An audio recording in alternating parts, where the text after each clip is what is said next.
क्या मामला है? ज्ञापन देखिए, जिस तरीके से सरकारी क्षेत्रों में निजीकरण हो रहा है, जितनी भी सरकारी संस्थाएं हैं उनका निजीकरण हो रहा है।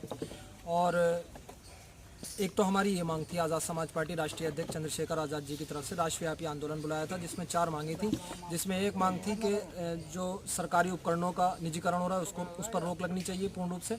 दूसरा, जो हमारे निजी क्षेत्र हैं, जो अन्य निजी क्षेत्र हैं, जैसे मीडिया के क्षेत्र हैं, प्राइवेट के जो भी संस्थाएं हैं यहाँ पे जो निजी रूप में काम कर रही हैं, उनमें SC ST OBC और अन्य अल्पसंख्यकों को आरक्षण लागू हो उसमें।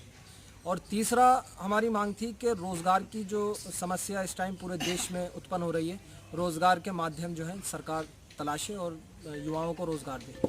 तीसरी मांग ये थी। चौथी मांग ये थी, जो किसान विरोधी बिल जो आया है अभी हाल ही में, उस पर रोक लगनी चाहिए। वो काला कानून है किसानों के लिए, क्योंकि चौधरी चरण सिंह ये कहा करते थे कि किसान जो है देश की रीढ़ है, और जब देश की रीढ़ ही टूट जाएगी तो फिर देश बचेगा कहाँ?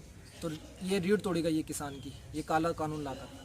तो हमें ये 4 मांगे थी हमारी, जो हमने आज़ाद समाज पार्टी के ज़िला यूनिट की तरफ से हमने ज्ञापन दिया है जिलाधिकारी के माध्यम से महामहिम राष्ट्रपति जी को। मीडिया में खबर कि रावण का जो है मुस्लिम यूथ ब्रिगेड चेहरा है आप?